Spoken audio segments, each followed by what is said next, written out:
Hey everybody, this is Talkative Carl back again for another um, Father's Day movie month review. I just want to point out very quickly, I'm a little stuffy. I just been, if you haven't seen me post anything in the past couple of days, I've just been recovering. Just just I don't know where it came from. Just feeling achy, not COVID, just probably just normal stuff. But I'm getting a little better, so I'm taking a moment to put out something for you guys. So if my voice is a little hoarse, and it's just me recovering. So point that out really quick. Uh, yeah, I've been wanting to do this for a minute. This is like a lot of Robin Williams movies I want to do, but I figured, yeah, for Father's Day, Mrs. Doubtfire seems like the optimal one to put on the list. Uh, I watched this as a kid. I loved Today it still holds up. This movie won all kinds of awards, and like second highest grossing movie in 1993. Uh, it had like a budget of 25 million and it grossed 441.3 million at the box office. That is insane.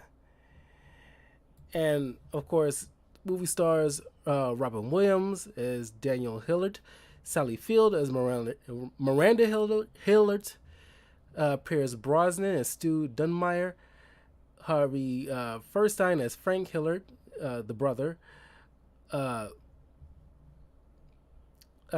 Lisa Jacob plays the older sister Lydia. Matthew Lawrence, part of the Joy and Andrew Lawrence brothers, as the brother Chris Hillard, and Matilda herself, Maria Wilson, as the youngest Natalie Hillard. Uh, yeah, I mean, I just want to point out it was just only like a few days after Robin Williams' death in August of 2014, where it's like the house in San Francisco where this movie was filmed. Uh, the exterior was put as like a memorial, like a impromptu memorial for Robin Williams. Which was a nice gesture. Uh, you talking about this guy was just a fellow Chicago native, was just beloved by just billions of people. It was insanely. He was an insanely talented man. Uh, but yeah, he's still to this day greatly missed. Um, but yeah, it was fun revisiting this movie. Uh, yeah, Daniel, is like a freelance voice actor, and it's like, wouldn't you know, like I would end up in the same field as you know, Robin Williams' character is, or at least Robin Williams in general. He done plenty of voice acting, uh, but you see what kind of man he is right off the bat, which is like kudos to like the writing. Of course, this was directed by Chris Columbus, of course, and I did not even knew this is like after all these years, I didn't even knew uh, this was based off of a Anne Fine novel called Alias Madame Doubtfire. Premise with the, like having like the same premise with a guy dressing up as like a female nanny to get closer to his children after a divorce. And this became like one of the premier kind of movies to really drive home like the realistic situation of like a family going through a divorce and how it impacts each individual. Now, I being me and my brother being like a child of divorce, but from all my cognizance, my parents, always been like separated. When it was like when my father laid the hammer down, I was only like 1 years old. I wasn't like cognizant of at least 1 years old. I wasn't cognizant of like the separation at the time, and my little brother was only like a baby. So like the whole ordeal is like that's when it went down. So all throughout all throughout my adolescence, it's just been like, oh, they was always separated. Uh, so the impact on me is like, I guess wasn't as harsh because that's all I knew. So I guess in a way, I was lucky in that respect.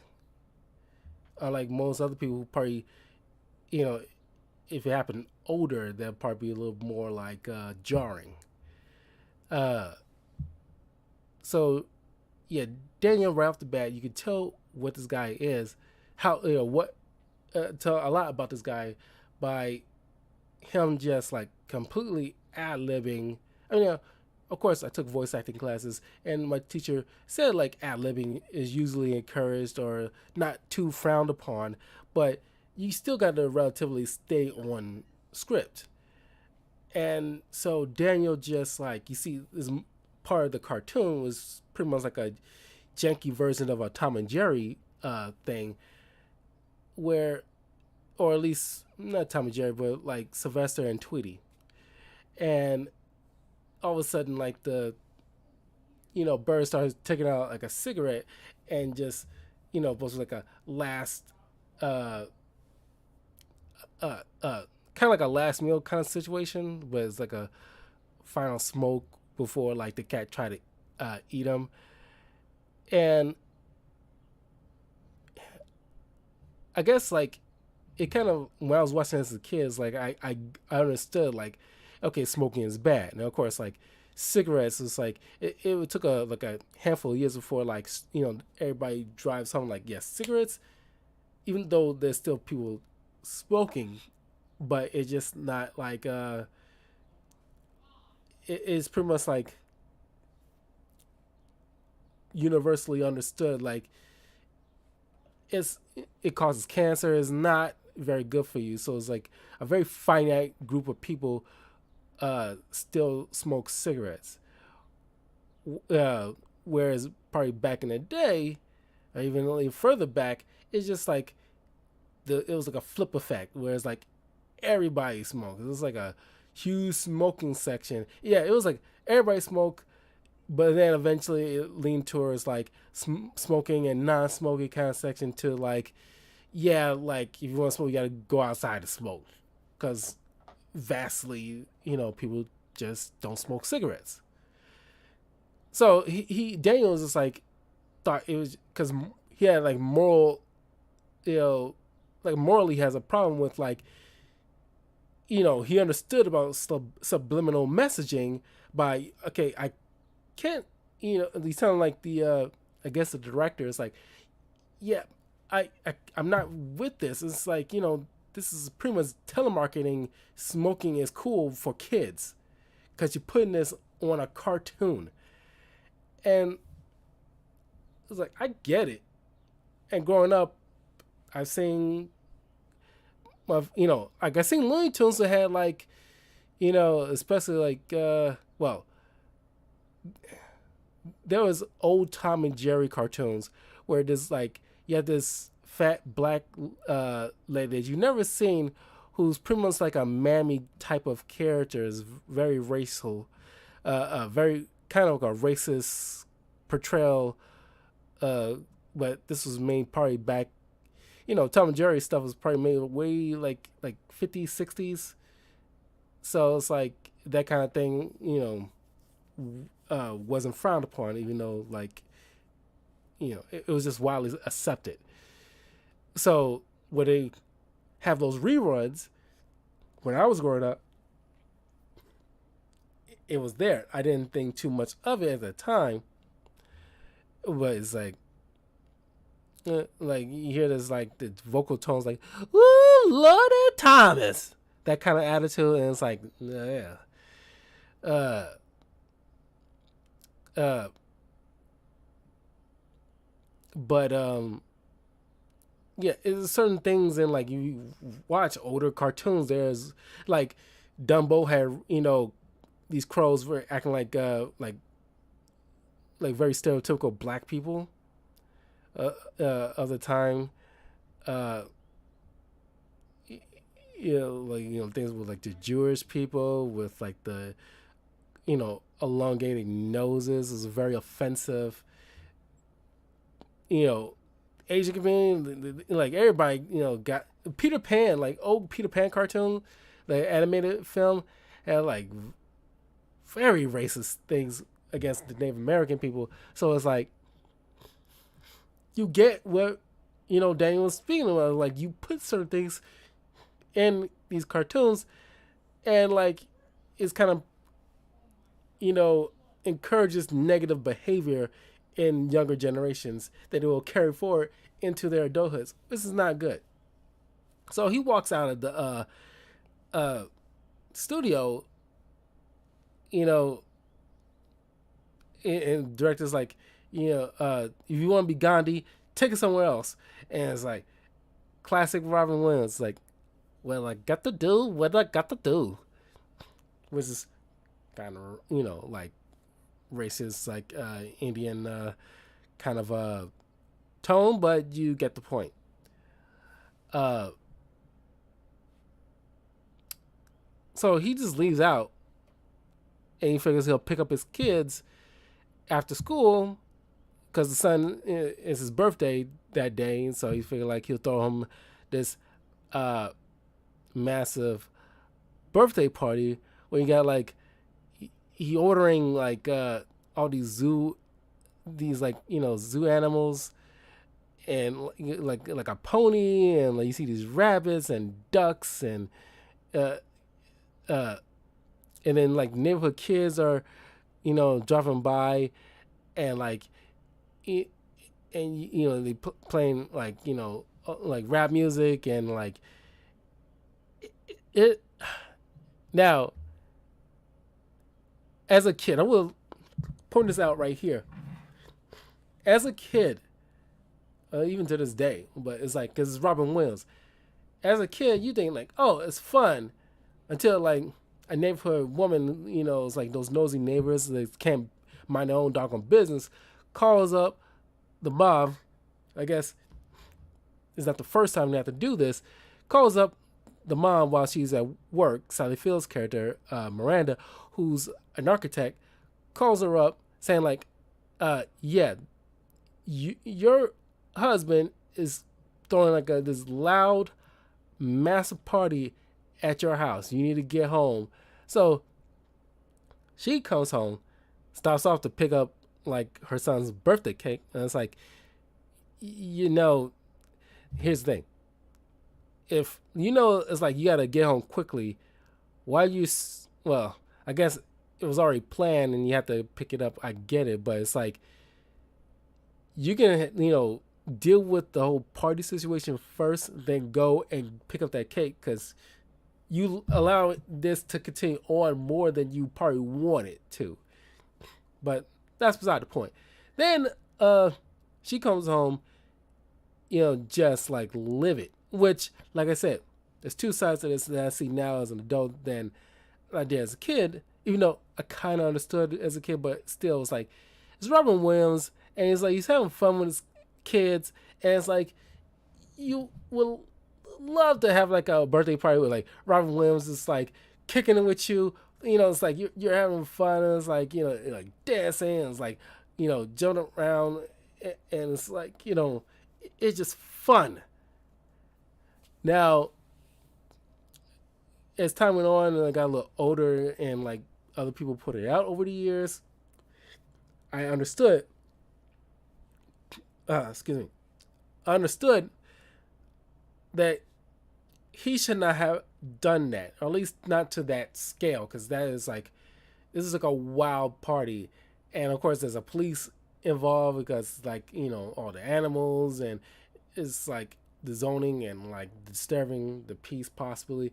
So it's like obviously you kind of went overboard with it, which you probably shouldn't have, even though the kids kind of warned you about this stuff. But he's clearly like, part of me felt like he was clearly overcompensating for the fact that you know he's trying to be like the fun parent, and it's like you can be a fun parent while still being responsible, and that wasn't really responsible. It's like I want to have fun with my kids too, but it's like you know I wouldn't just throw a big ass, nearly like a shy of a block party, just and like the money involved to.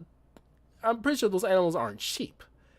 So yeah, now it's like these two uh, parents are just blowing up, and kids like up the stairs just listening in, and you're having like a blow up argument, and clearly they're talking at each other and not with each other kind of situation, which is never a good thing, especially if you're so loud.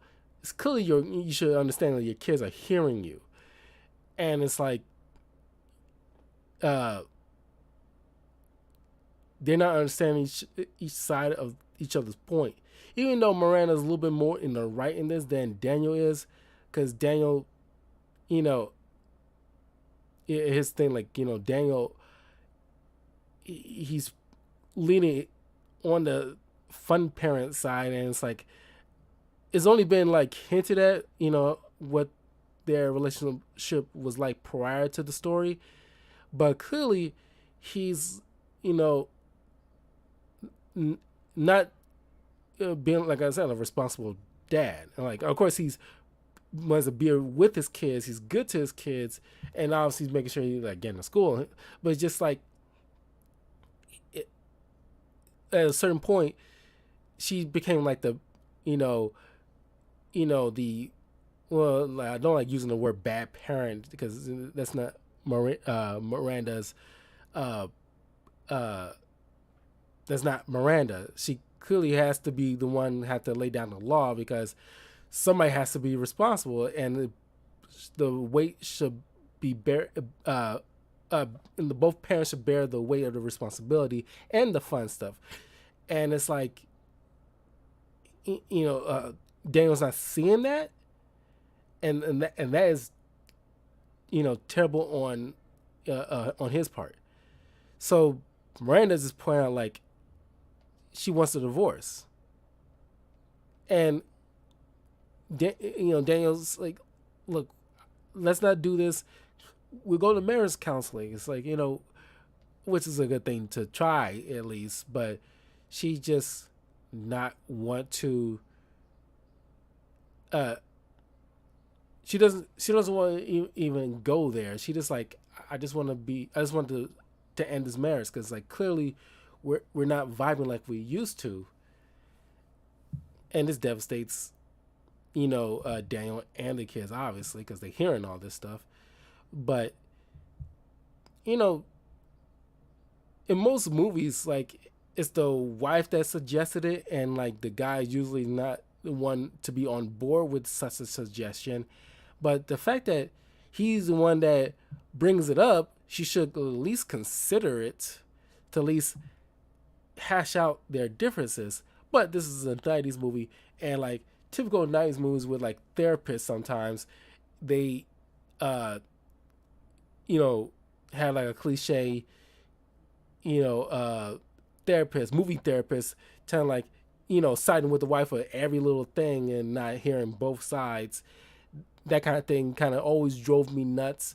They played it to death in almost every movie and almost every television series with that involved. Like, it's such a breath of fresh air when, like, you see like a therapist in a movie or TV that acts like what you expect a therapist in real life to behave, and it's like I know it's supposed to play for laughs when they do things like that, but it's kind of like being a dead horse, and it's not funny. It was only funny to a certain level way back in like in the 80s, and like they hammered that home throughout the 90s, and it's got just tiresome throughout the 2000s. Uh, so and they go to court, and considering that he doesn't have like a solid job, uh, and he needs a home because she like is keeping the house. But I'm glad they point this out here, where it's like, you know, typically these kind of proceedings favor the wife, but because they understood like Daniel's situation, so they give him 3 months to, get a job and like a home, so that way they consider share custody to make it all fair for both parties. So he gets a job at this TV station, shipping out like packages of like TV and movie reels, and uh, eventually he gets an apartment, but uh, he having like takeout with his kids, and this part always kind of bugged me. To this day, it still kind of bugged me, but like I understand where it's kind of like but you see where his head at, so that's why like I understand. But where like the wife comes over to pick up her kids after work, and like the kids notice, so they get up kind of quickly, and like Daniel had like an outburst, like sit down. It was like it's not even up the stairs yet. Like, can we just like finish? And not a good idea to like have like an outburst, with your kids like that. But he's coming a little bit unglued because he's losing his family, like things that the probably the biggest thing he cares most about. So yeah, he's a little on edge, but he should be more cognizant of not biting his kid's head off for that. Then like as soon as Miranda comes in to get the kids, she brings up that she's gonna be looking for like a nanny, not considering to allow his her former husband to like take the responsibility, but she has to consider him responsible to handle that, all on top of him trying to like keep a steady job and get everything in order before the 3 months comes up, so the shared custody can be like a thing. So he looks at the classified ad situation. This is way before like social media and stuff like that, to where like you can handle this online kind of stuff. So these classified ads, he kind of doctored it a bit, so people see this, they call like the wrong number. So he has like an idea where he calls the number, and using his voice acting skills, he does all these voices and just pretending to be the most outrageous, unqualified group of candidates. One point is like like a country southern like a trailer park type of woman. Like, you go out there and you go out there and I beat you with this cane stick, like that kind of attitude, and then just screaming like ah! And it's just like these wild voices, and like just Robin Williams strutting his stuff, and it's so freaking funny. And it's like you could tell like these people are having like a ball, and it's like Sally Field's reaction to all these these fake candidates is just like, she was like, uh. So then, you know, Robin comes up with the idea of Eugenia Doubtfire, which he comes up with the last name by looking at like a newspaper about police doubt fire was accidental. So very Kaiser Soze situation. So uh, his brother, who's like a makeup artist, probably like for like movies more than likely, given like the stuff he has on in his house. Him and his boyfriend, and this is like so cool because it's like this is not like there's certain movies in the '90s uh, that I'm pretty sure somewhat in the '80s they kind of portray uh, the homosexual community respectfully, where it's not like cartoonishly outlandish, and it's like that's kind of positive stuff that you should feed into like uh, like movies and TV show, where it's not like CW where it's like a UCW a lot was like the barometer here where it's like trying to like very pat yourself on the back kind of attitude, like ooh, it's like it's not really like any substance to it. It's just like doing it because like, oh, look at us, we're so progressive without just being just organic with it. And this is like an organic way of putting it into the media for the little kids to see like there's a lifestyle where this is normal and acceptable because there's nothing different about this from a heterosexual relationship. Uh, just two men living together in like a healthy relationship that love each other. So like I thought like that was a cool thing, and nobody made any issue with it because thankfully there was no social media at the time to have like a big blow up argument of it, because this is one of like the benefits of not having social media back in the 80s and 90s, because we just accept what we had. And of course people wrote letters, but so the people probably still got death threats through via letters, but it's just like there wasn't a barrage of that every second of the day. So if people had a problem seeing this in Mrs. Doubtfire, you didn't hear anything about it because there was no social media. I'm pretty sure there's people back then that probably did have an issue with it, but you just didn't hear anything about it. You just accepted the fact that there's a gay couple in a Robin Williams movie. Deal the fuck with it.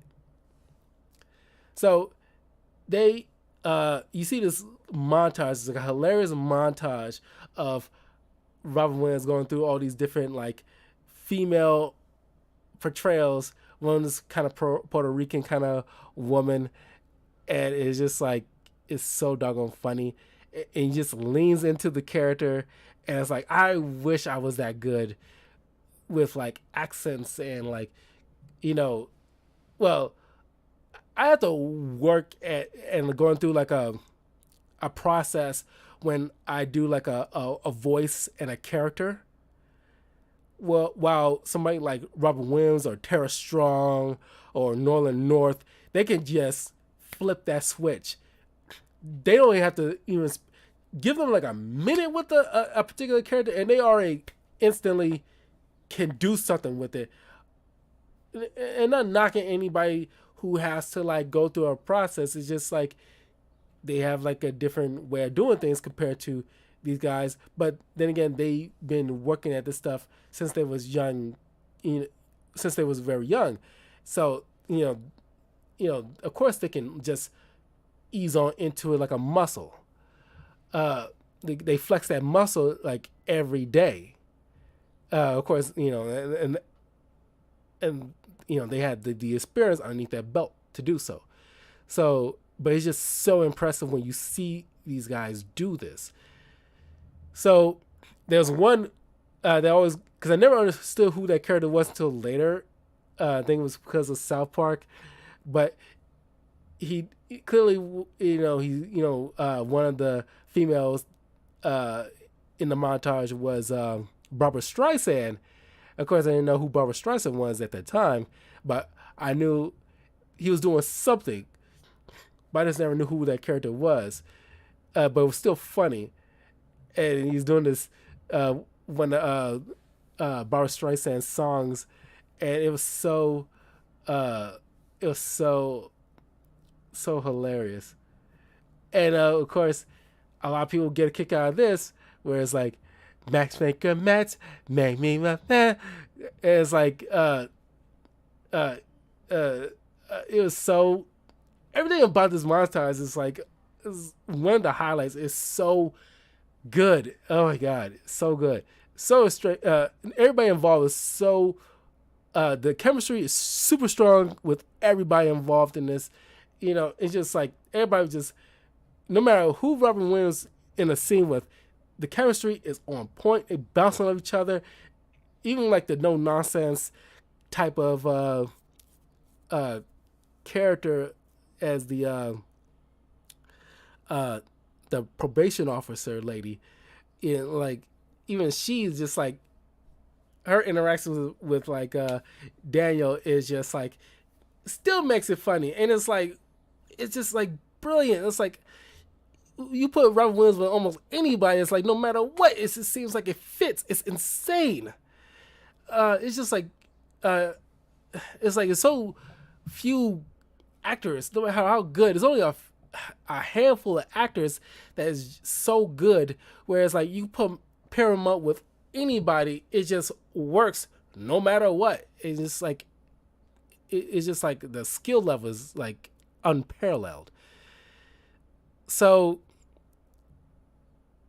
she, Daniel as Mrs. Doubtfire comes in towards the house as an interview, and of course the children are like,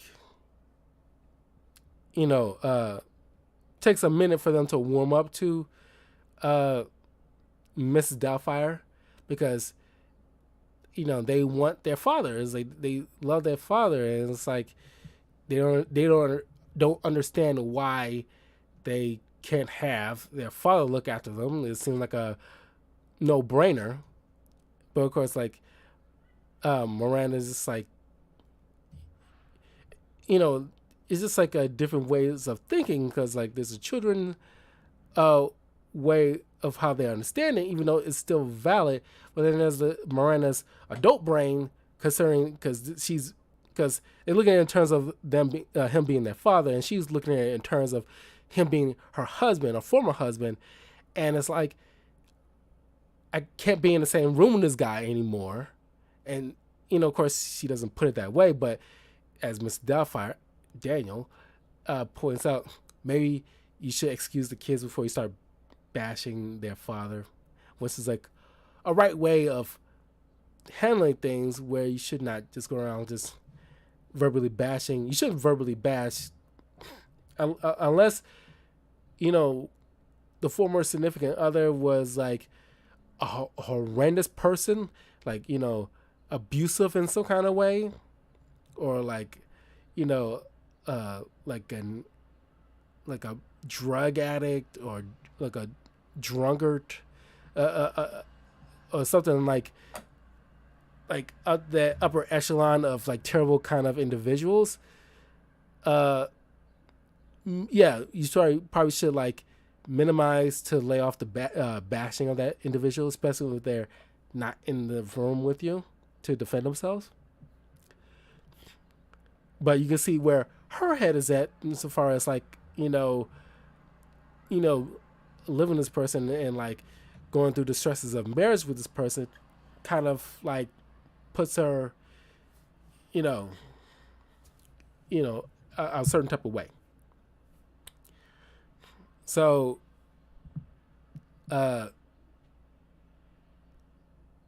while playing as Mrs. Doubtfire, all throughout the movie, of course, she ends up getting hired.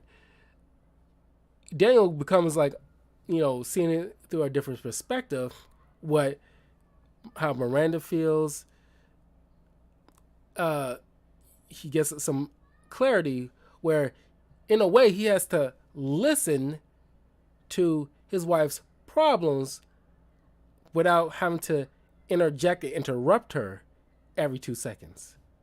So he now has some clarity. He's hearing her and actually retaining the information. Because prior to that, it's just both of them going one ear and out the other, and then he's not listening. Uh,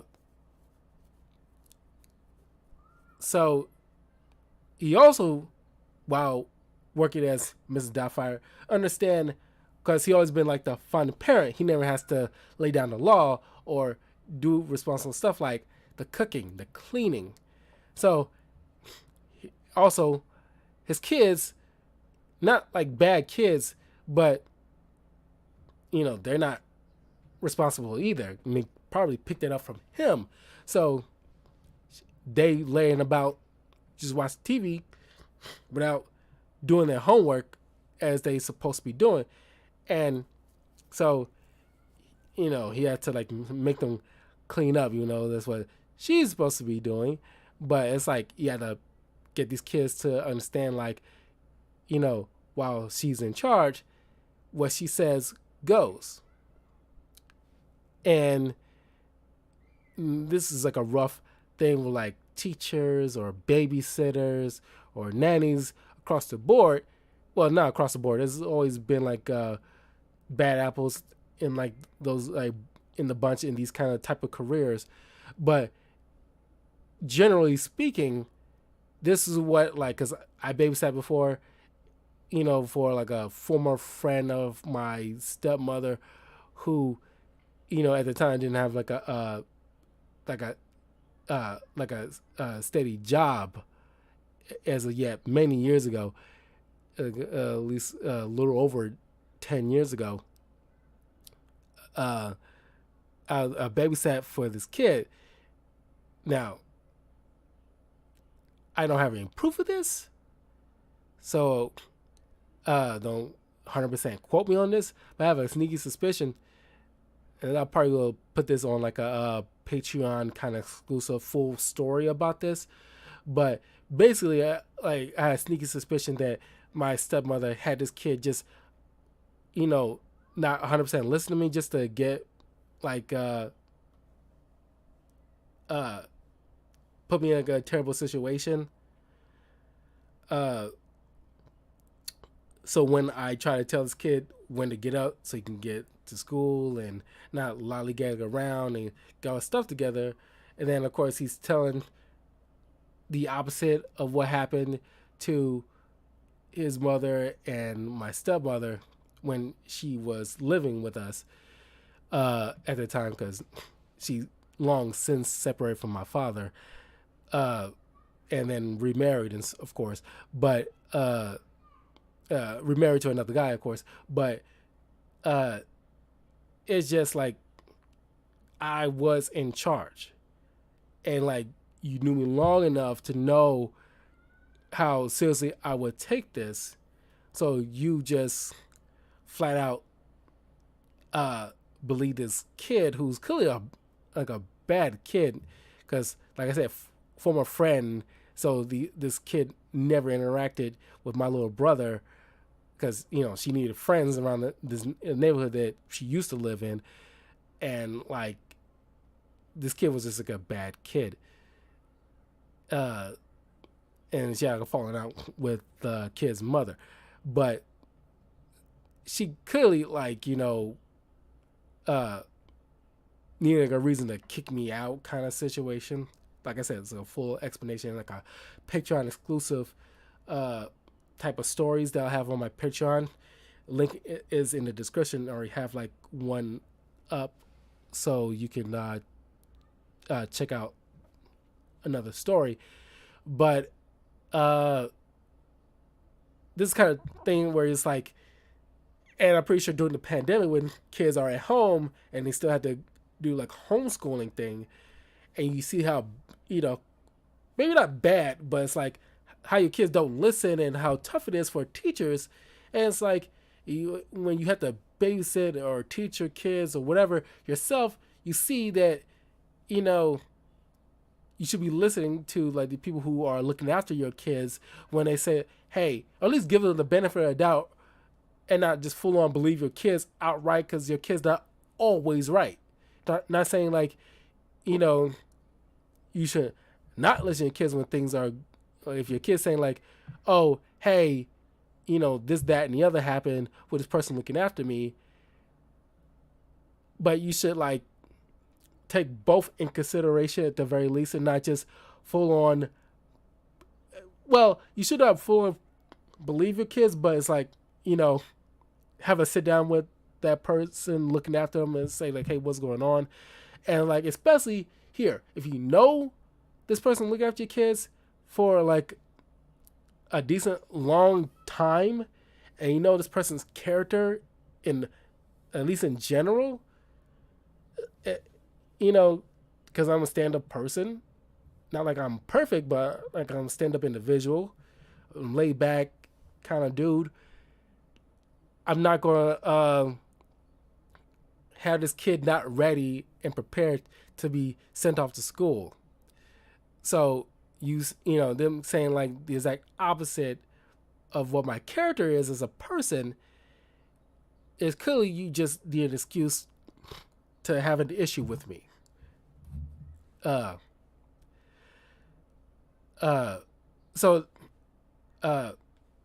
it's just like I'm going off on a tangent, but you can see we're driving at where it's like Daniel had to understand like these kids are, and like this kind of funny parallel now I'm thinking about it, it's like Daniel was having an issue with like the director of this cartoon about subliminal messages and what that would uh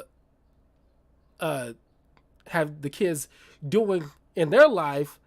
And it's like you doing almost the exact same thing that you were so morally against on by putting yourself in a position where like the kid's gonna mimic what you do, and like you seen the results of that firsthand. Whereas like they're not taking like their schoolwork seriously, just like you wasn't taking your parenting all too seriously. I don't want to say you're not taking it seriously across the board, but it's like, you know, you're the fun parent, so like, oh, when you're around, like we can just goof off. So he also has to learn how to cook and clean, and you see this like funny montage was like making like an awesome musical, not a traditional musical, but it's like the soundtrack is freaking awesome. Every time I hear that song, oh, sound like you later,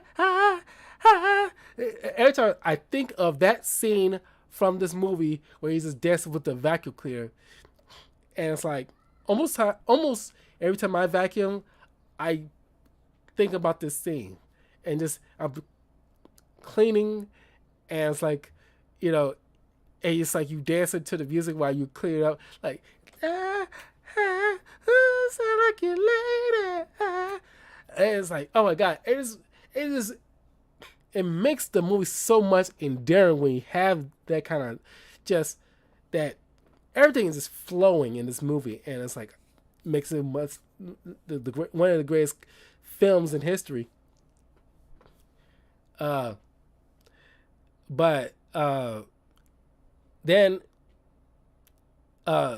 Miranda is meeting with like an old former flame of hers that she knew in college, played by Pierce Brosnan.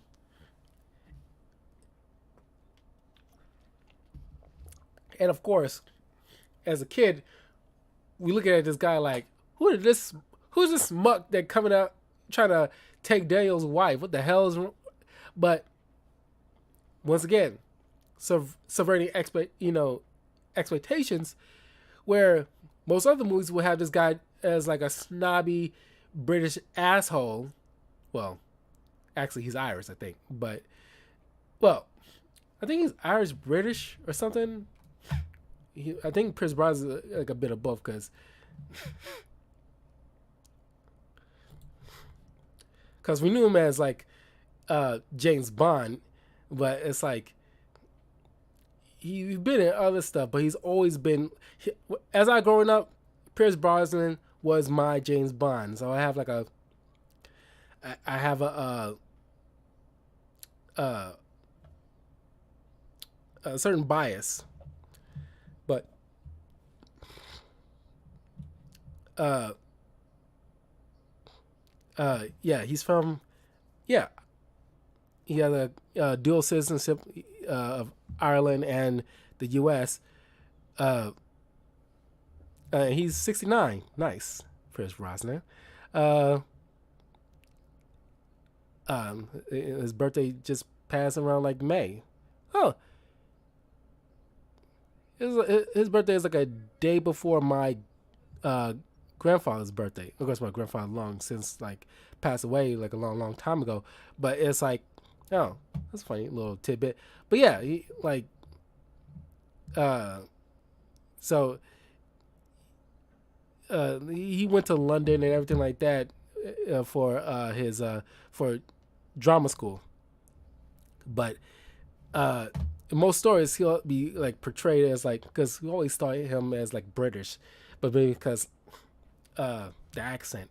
But typically he would be treated as like a stereotypical bad dude who's like trying to hook up with the single mom and not treat the kids well. But no, he's a decent dude who, and it's like this is like a good example of a guy entering a relationship with a woman who has kids, and it's like he, and just like with my other review during Mother's Day of Freaky Friday, where the new dad uh it is like a perfect example of a healthy relationship where he's uh putting making sure the kids come first, even though it's not his direct kids. He's not only uh marrying uh uh the wife, he's also entering a relationship with her kids, forming a bond. And he's, these guys are treating these kids as like their own, treating them with respect, making sure you're not just buying them gifts or buying them off. He's like, I want to make sure that these kids are, like are loved and respected. And because, I love this woman, she loves these kids above all else, and I want to make sure like I reciprocate that same love to them because these are pretty good kids, and like I want to make sure like I they of course set boundaries, but it's like I don't want to push it away or treat them lesser than or whatever. So all that is like a completely healthy, and like it's such a nuanced thing in films where it's like you, like I said, rarely get that. And I like Pierce Brosnan's character in this. And of course, Daniel in the film doesn't like the idea. Like, of course, he still thinks there's a chance of him getting back, using Miss Doubtfire in order to get back into the family.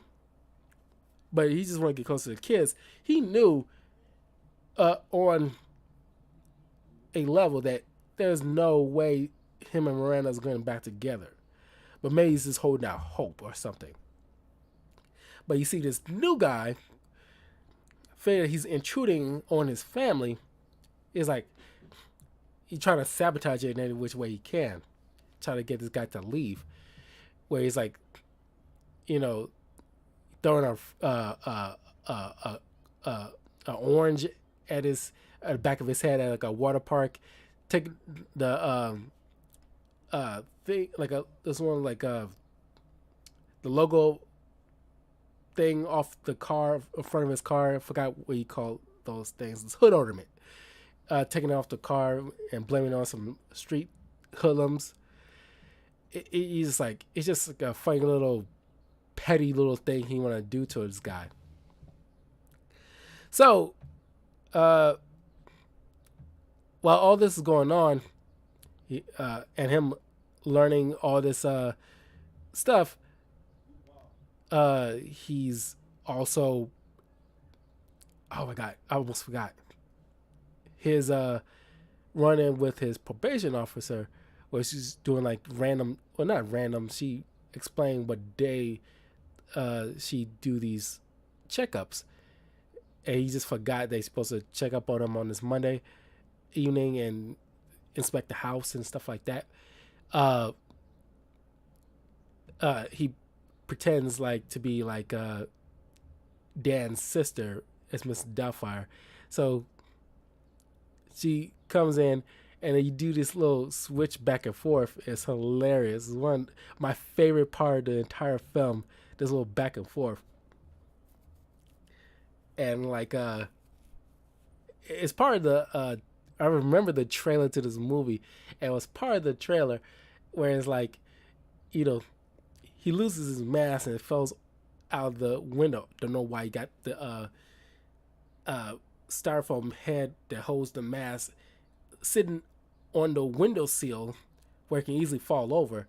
And you see these two Asian kids across the street looking at him, goofing around, trying to pull in his female bodysuit. And the Mr. Doubtfire face falls over, gets run over by a car, and it's kind of like he has to think on his feet about like I need a face, and like there's a cake in a refrigerator. Don't know where he got the cake, but he damn sure glad it's there. He gets the cake, it's full of white frosting. It's like just dipped his face in it. It's like it's quick thinking. And it's funny as hell, and it's like to this day it is like tattooed in my brain. Like hello. Oh my god, it's so funny. Like, hey, I don't mind me, dear. Oh, I must look such a fright. Would you like 2 lumps of wonder? It's like, I'm melting like a snow cone in Phoenix. Oh, Daniel. And it's like, the whole thing is just like so funny. Oh my god, I love this freaking movie. But while all this is going on, while he's at work, and he's watching this production going on, while he's picking up some stuff to like get shipped out, he stops to look at this like bizarro version of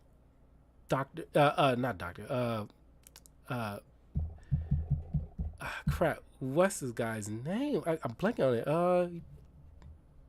Tom Hanks portrayed him in a movie recently. What the heck? Crap.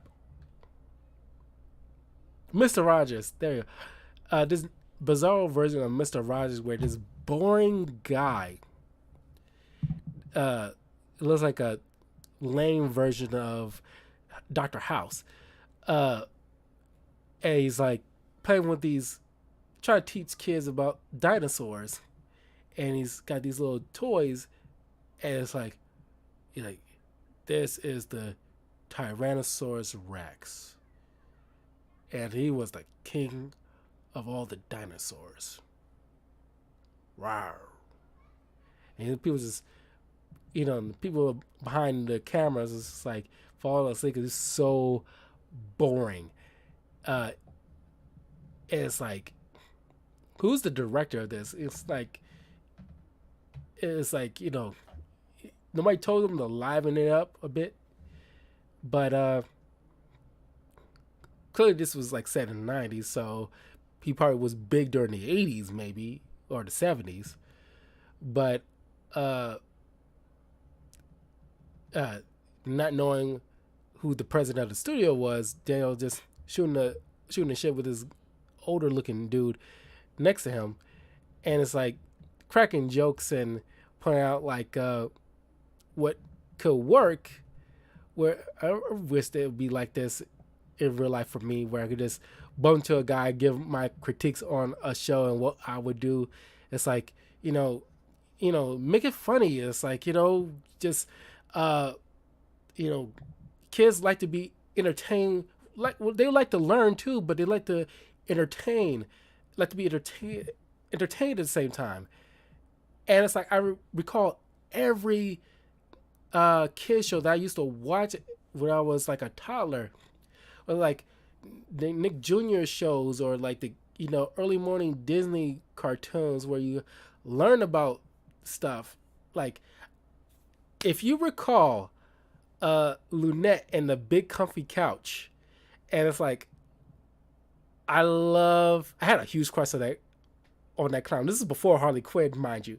She was a Harley Quinn before a Harley Quinn, and like I love Lunette, and like although the whole her doing all those cartwheels on that big carpet, and like she's very limber, but Lynette and the Big Comfy Couch, Bear the Big Blue House, Blues Clues, PB&J Otter, Franklin, what else? Roly Poly Oly, House of Mouse, Sesame Street. Sesame Street's still going on, but of course, like Mr. Rogers, I was mentioned earlier, uh, uh, Doug. Well, that was like later, but I'm talking about like little learning channel kind of stuff, and it's like I remember all that stuff, and like you learn. And it's like if a kid who used to watch Blue's Clues didn't grow up to be a detective because of that, like because you learn about like certain things. Like some people learn how to draw because of Blue's Clues, and it's like, oh, of course, let's not forget Dora the Explorer. You learn about Spanish because of her, and you learn about animals. It's just like it's just like it's like an amazing time to be a kid. I think, like I'm saying many a times, like mid to like 80s into the all the way up to like the early 2000s was like the renaissance of creative TV shows, of music and movies, when it comes to like just original ideas, and a large part of that works so well. And like, man, that's what I wanted to show my kids, because like maybe not all of them, but it's just like there was like a plethora of when I was a little kid of options to watch. Not all of them hit for me. There's very few that did not hit for me. Diego was cool, like a spinoff for Dora the Explorer. He was cool, but wasn't my speed, but I respected it. And nowadays, in combination because I'm a little older, but also it just feels like it's more so like jiggling keys in front of kids and not stimulating their minds like that. Excuse me. And not stimulating their minds like that anymore. At least not so much. And it seems like you're just jiggling keys just to keep them distracted, while the parents are cleaning the house or whatever. And it's just like, God, I don't know, when did studios become so lazy? Of course, it does require like a whole lot of energy. Like, you ever watch like the Wiggles? That requires a lot of energy because you're dealing with a lot of kids with like different like levels of energy, because they just burst with energy.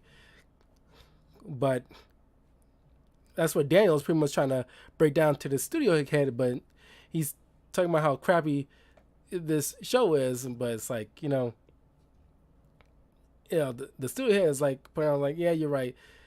Uh, but it wasn't until excuse me, sometime later when Daniel's alone, when the studio's not running, he's like going on the soundstage and like playing with the dinosaur figurines and like giving them voices and like and then making them dance like, yeah, I'm Mr. T Rex and I'm the baddest dude in town, Jack.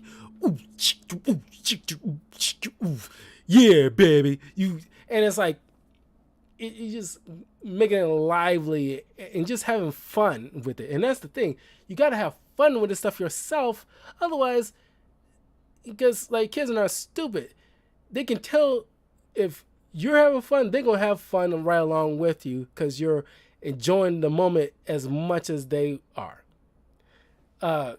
And so the president having to walk by and see this, and it's like he's offering a Daniel a potential job by inviting him to like a dinner and like pretty much like a interview, a dinner interview, and of course Daniel's ecstatic because like, oh, I can be like a TV star and like a kids show, and that's just like that'd be like a dream come true for anybody, especially me, because like I grew up watching a lot of these kids shows like I mentioned before, and it's like be a part of that, because like to this day, many people now, of course, I mentioned Blue's Clues.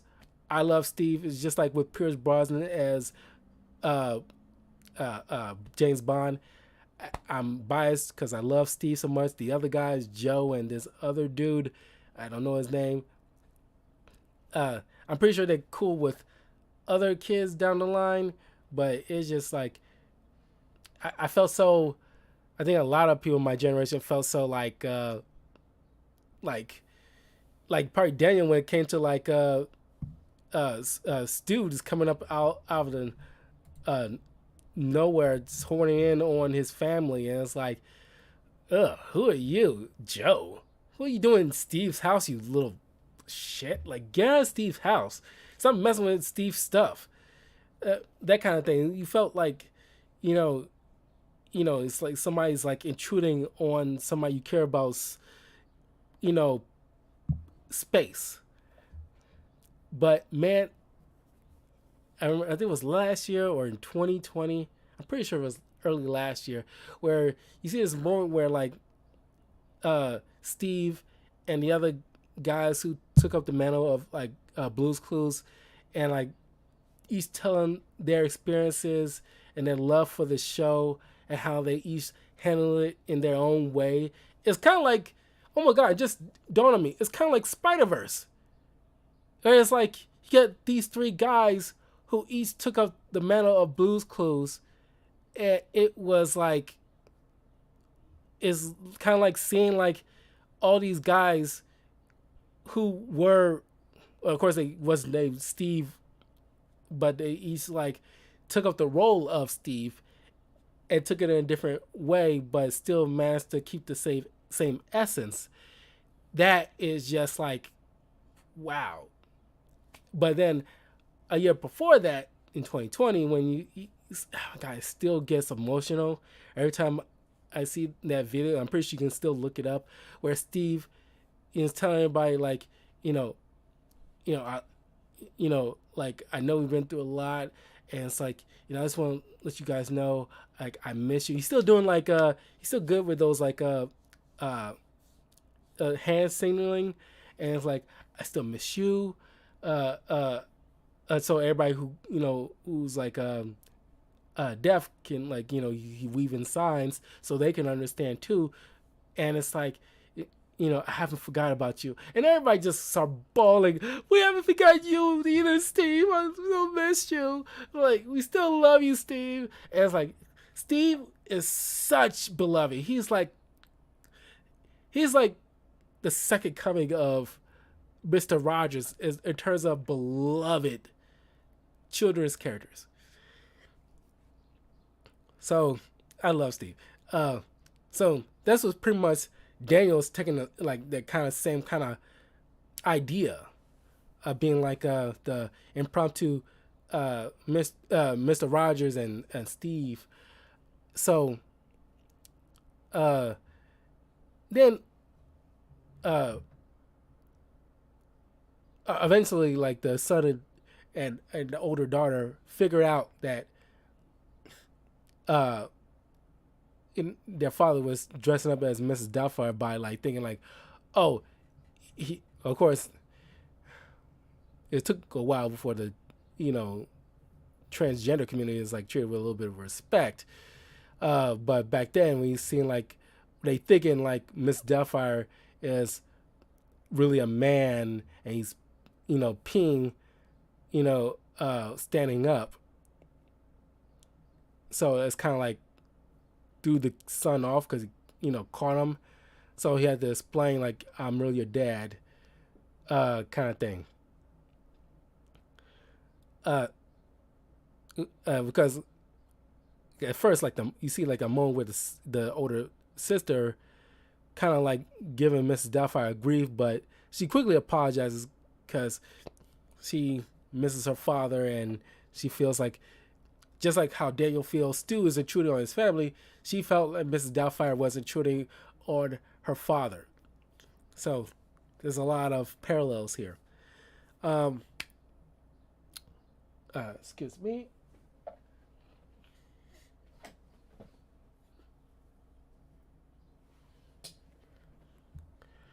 Um,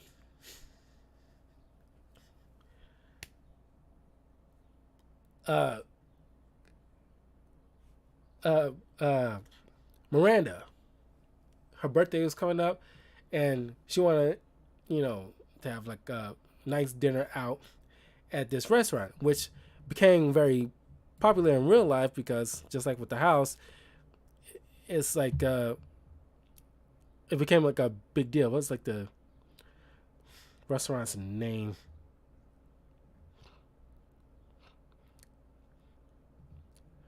Uh,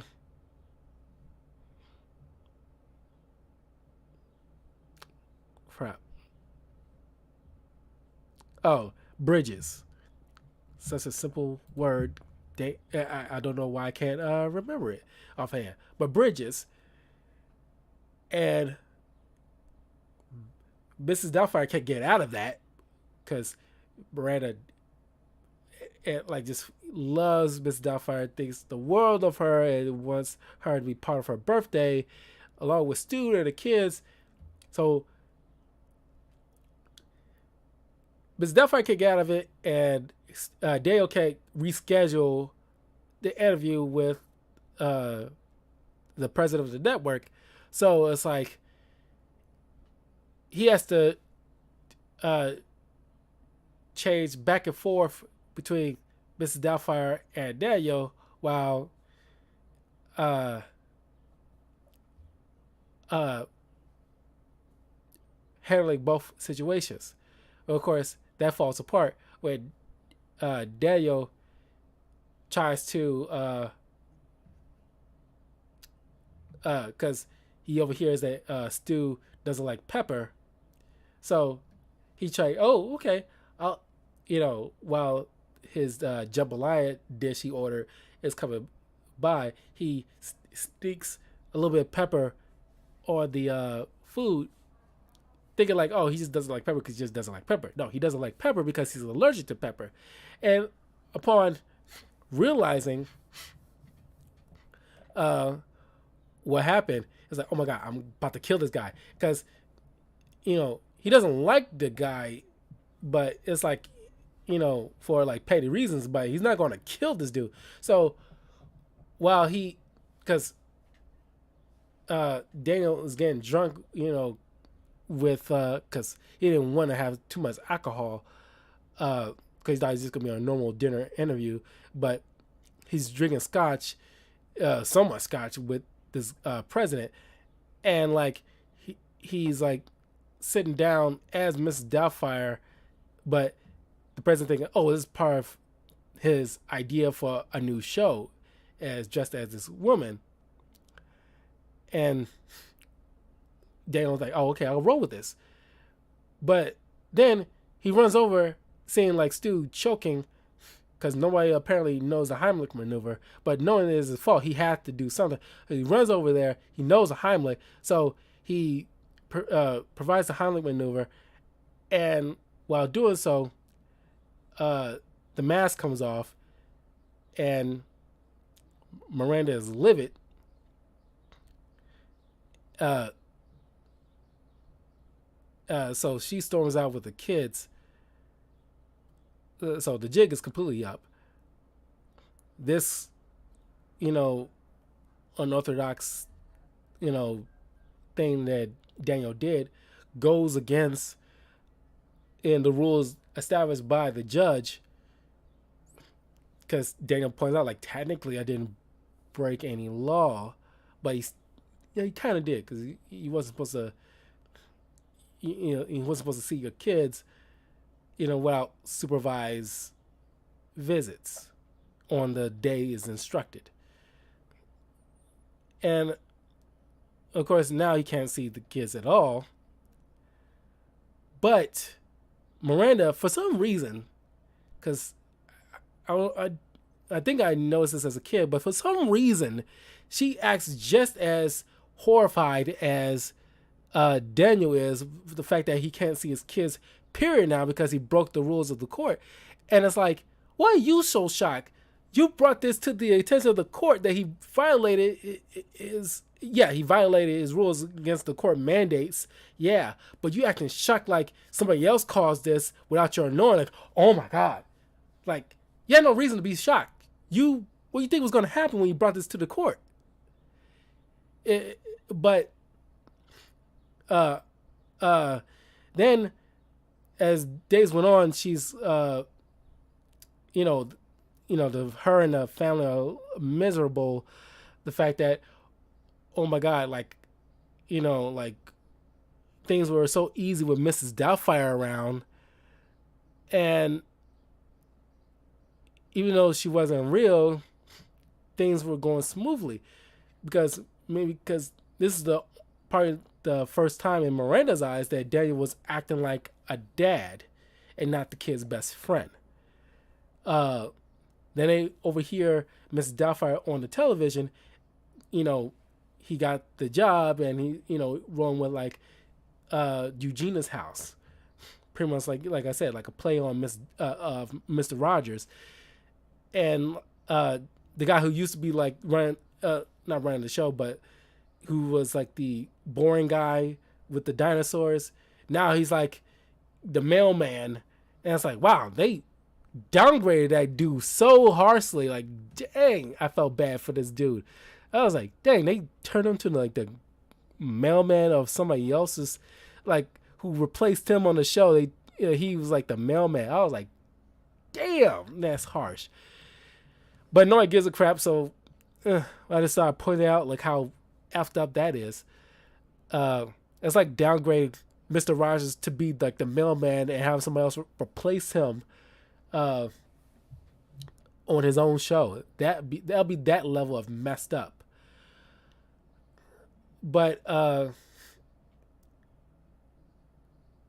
Miranda meets up with Daniel at the studio, and they come to some kind of arrangement.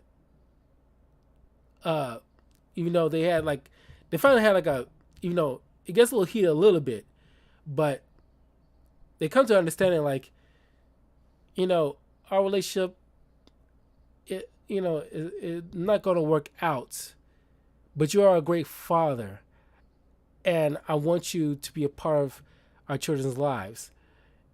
I don't want to take that away from you. So it's a great scene where you just focus on these two, and these two like kind of like a real adults who's going through a divorce should handle with like understanding where things went wrong with the relationship, what they still like about each other, and like especially when kids are involved, how. And this is what Kim Kardashian and Kanye West kind of situation should have been handled, but Kanye West got like extra stuff going on beyond that, so couldn't really rationalize this type of like normalcy of like how people should handle divorce. But the movie ends with like Daniel, what should have been done from the jump, Daniel finally taking like the role of like watching his kids, after school, and looking after them until she gets home from work, and like having equal uh uh monitoring of these kids. And that's what should have been done from the jump. But Daniel at the time didn't learn his lesson about being a responsible parent, and what it takes to raise his kids, and what they need from a parent. And it's not just the fun stuff. Then you hear like Miranda's watching the last bit of the Eugenia show where Miss Doubtfire reading a children's letter from this woman, this little girl named Katie McCormick, not to be confused with the character from South Park. Of course, not is not Katie, but like Kenny McCormick.